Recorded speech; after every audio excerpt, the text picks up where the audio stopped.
Welcome students. आज हम types of company में आगे बढ़ते हुए 3 नई कंपनियों के बारे में डिस्कस करेंगे, जो है listed company, unlisted company and dormant company. Listed company कौन सी होती है? A company which has any of its security listed on any recognised stock exchange. इस तरह की कंपनी जिसकी सिक्योरिटीज लिस्टेड है किसी भी रिकॉग्नाइज स्टॉक एक्सचेंज में, उसको हम यहाँ पे लिस्टेड कंपनी कहते हैं। उस कंपनी के स्टॉक्स, उस कंपनी के सिक्योरिटीज, उस कंपनीज के जितने भी ट्रांजेक्शन्स है सारे लिस्ट हो रहे हैं स्टॉक एक्सचेंज में। रिकॉग्नाइज स्टॉक एक्सचेंज यानी कि famous stock exchange, for example Bombay stock exchange, for example national stock exchange, ऐसी रिकॉग्नाइज स्टॉक एक्सचेंज में लिस्टेड है, लिस्ट हो रही है ट्रांजेक्शन्स के अंदर, उस कंपनी को हम लिस्टेड कंपनी कहेंगे। जो किसी भी सिक्योरिटी किसी भी रिकॉग्नाइज स्टॉक एक्सचेंज में लिस्टेड है, ऐसी कंपनी को हम लिस्टेड कंपनी कहते हैं। इसके बाद बात करी गई अनलिस्टेड कंपनी की। Unlisted companies mean company other than listed company. Listed company के अलावा जितनी भी कंपनीज है जो रजिस्टर्ड है, उन कंपनीज को मैं क्या कहता हूँ? अनलिस्ट कंपनी कहता हूँ। So unlisted company other than listed company, और लिस्टेड कंपनी वो है जो रिकॉग्नाइज्ड स्टॉक एक्सचेंज में जिसके सिक्योरिटीज लिस्ट है।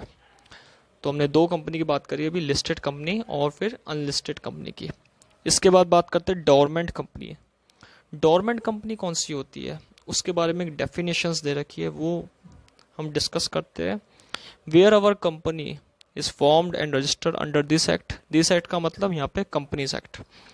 Where a company is formed and registered under this act for future project.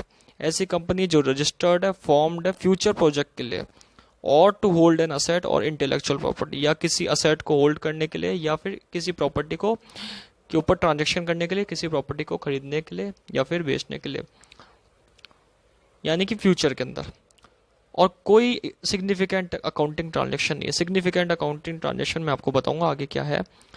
Such a company inactive company में an application to the register in such manner as may be prescribed और obtaining the status of a dormant company. ऐसी company जिसका अभी कोई image नहीं है, registered हुआ है, फॉर्म्ड हुआ है, लेकिन फ्यूचर प्रोजेक्ट के लिए, फ्यूचर के लिए ही रजिस्टर्ड हुआ है और इसका कोई सिग्निफिकेंट अकाउंटिंग ट्रांजैक्शन नहीं है, ऐसी कंपनी को मैं डोरमेंट कंपनी कहता हूँ। जो कंपनी अभी इनएक्टिव है और उसका जो स्टेटस है वो इनएक्टिव कंपनी का है और फ्यूचर के लिए वो बनी है, फ्यूचर प्रोजेक्ट को होल्ड करने के लिए बनी है, ऐसी कंपनी को मैं क्या कहता हूँ?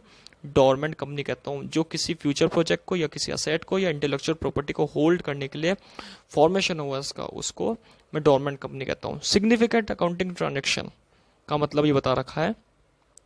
Significant accounting transaction means any transaction other than, ऐसे ट्रांजैक्शन जो इनके अलावा है, जैसे payment of fees by company, registration की फीस देना कंपनी के द्वारा, payment made to by it to fulfil the requirements of this act और any other law. Company act के रिक्वायरमेंट्स या किसी भी अदर लॉ के रिक्वायरमेंट्स को पूरी करने के लिए पेमेंट दिया गया, वो भी सिग्निफिकेंट अकाउंटिंग ट्रांजैक्शन के अलावा आता है। Allotment of shares, allotment of shares, share allotment करने की रिक्वायरमेंट्स का, शेयर अलॉटमेंट करने की रिक्वायरमेंट्स, और उसके बाद बता रखा है payment for maintenance of its office and record, office and record के मेंटेनेंस में पेमेंट करना। ये सारे सिग्निफिकेंट ट्रांजैक्शन में नहीं आते हैं। बाकी ये बता रखा है जितने भी ट्रांजैक्शन है वो सारे सिग्निफिकेंट ट्रांजैक्शन में आते हैं, इन चीज़ों को छोड़कर। ये कब होते हैं, ये सारे ट्रांजैक्शन कब होते हैं? जो मैंने पढ़ा, payment of fees, payment of law requirement, allotment of share, ये कंपनी के एक्टिव होने के बाद बनते हैं। और डोरमेंट कंपनी में मैंने बताया था कि डोरमेंट कंपनी अभी इनएक्टिव कंपनी कहलाती है क्योंकि वो फ्यूचर प्रोजेक्ट के लिए बनती है। तो डोरमेंट कंपनी में सिग्निफिकेंट अकाउंटिंग ट्रांजैक्शन नहीं होगा, बाकी जितने ट्रांजैक्शन है वो हो सकते हैं। सिग्निफिकेंट अकाउंटिंग ट्रांजैक्शन ऐसे ट्रांजैक्शन होगा जब कंपनी एक्टिव हो जाती है, कंपनी का फॉर्मेशन हो जाता है, उसके बाद ही सिग्निफिकेंट अकाउंटिंग ट्रांजैक्शंस हो सकते हैं। तो वापस से पढ़ लेते हैं। सिग्निफिकेंट अकाउंटिंग ट्रांजैक्शन ऐसे ट्रांजैक्शन जो इनके अलावा है, payment of fees by company, for registration, payment of made by company for requirement of company law and other act, allotment of shares, requirement, payment for maintain office and record. ये सारी चीज़ें significant transaction के other than आते हैं, मतलब इन transaction के अलावा जो बाकी है वो कंपनी के में बाद में हो सकता है। तो आज हमने 2-3 बातें पढ़ी है, listed company, unlisted company. Listed company जो लिस्ट होती है किसी भी रिकॉग्नाइज्ड स्टॉक एक्सचेंज में, अनलिस्टेड कंपनी जो अनलिस्टेड है लिस्टेड के अलावा अदर कंपनी, और डोरमेंट कंपनी जिसका फॉर्मेशन हो चुका है लेकिन फ्यूचर प्रोजेक्ट के लिए तैयार है वो, और अभी इनएक्टिव कंपनी कहलाती है जिसका कोई सिग्निफिकेंट ट्रांजेक्शन नहीं है। ये जो बाकी ट्रांजेक्शन है, बाकी इसके अलावा ऐसे ट्रांजेक्शन है जैसे रजिस्ट्रेशन के लिए fees, requirement of payment, allotment of shares, office record को मेंटेन करने वाले, ये सारे ट्रांजेक्शन है, लेकिन इसके अलावा कोई और ट्रांजेक्शन नहीं है। ऐसी कंपनी को मैं डोरमेंट कंपनी कहलाता हूँ। तो अपने आज 3 कंपनी पढ़ी, लिस्टेड कंपनी, अनलिस्टेड कंपनी और डोरमेंट कंपनी।